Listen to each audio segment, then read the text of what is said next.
যে খাতগুলোতে মোটামুটি দুর্নীতির চিত্রটা আমরা তুলে ধরেছি, সেখানে দেখতে পাবেন যে 2023-এর এপ্রিল থেকে আমাদের যে মেয়াদটি 24-এর 2023-এর মে থেকে 24-এর এপ্রিল পর্যন্ত যে মেয়াদটি, সেই মেয়াদে আমাদের মোট যে ঘুষ লেনদেন হয়েছে, সেবা গ্রহীতারা মোট যে ঘুষ দিতে বাধ্য হয়েছেন তার পরিমাণ হচ্ছে 10,902 কোটি টাকা, যেটি আমাদের সংশ্লিষ্ট বাজেটের সংশ্লিষ্ট বছরের বাজেটের 1.43%, জাতীয় আয়ের 0.22%। একটা বিশাল বোঝা।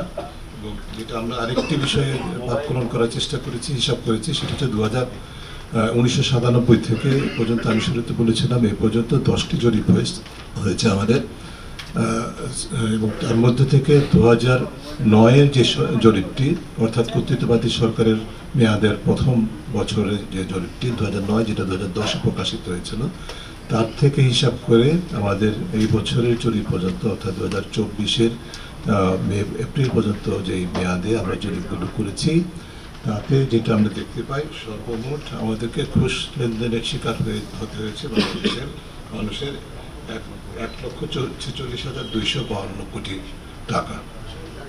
1,46,252 কোটি টাকা ঘুষ লেনদেন শিকার হতে হয়েছে সেবা খাতের দুর্নীতির কারণে বাংলাদেশের সেবা গ্রহীতাদেরকে। শুধুমাত্র সেবা খাতের ঘুষ লেনদেনের জন্য 1,46,252 কোটি টাকা ঘুষ দিতে হয়েছে বাংলাদেশের সাধারণ মানুষকে।